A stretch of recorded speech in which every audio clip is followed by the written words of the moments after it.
Teka muna mga kapatid, magnilay muna tayo. Alam mo ba na ang leaf cutter ants ay marunong magsaka? Hindi nila kinakain ang mga dahon na kanilang kinokolekta, kundi ginagamit ito upang magtanim ng halamang singaw na siyang tunay nilang pagkain. Sila ay nagtutulungan upang mabuhay. Sinubukan ng tao sa Babel na magtayo ng isang tore upang maparangalan ang kanilang sarili, hindi ang Diyos. Dahil sa kanilang kayabangan, nagkawatak-watak sila at nabigo ang kanilang plano.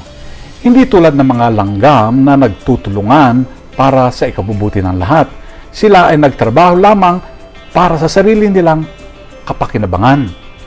Sinabi ni Jesus sa kanyang mga tagasunod na itakwil ang sarili at buhatin ang kanilang krus. Ang tunay na buhay ay hindi nakukuha sa pagtatayo para sa sariling kapurihan tulad ng Babel, kundi sa pagtutulungan sa pananampalataya tulad ng mga langgam na nagtatagumpay sa kanilang pagkakaisa. Bumagsak ang tore ng Babel dahil itinayo ito sa kayabangan. Nanatiling matatag ang mga langgam dahil nagtutulungan sila para sa isang mas malaking layunin. Tinatawag tayo ni Jesus na talikuran ang pagiging makasarili at sumunod sa Kanya. Ikaw ba ay nagtatayo para sa sarili mo lang o para sa kaharian ng Diyos?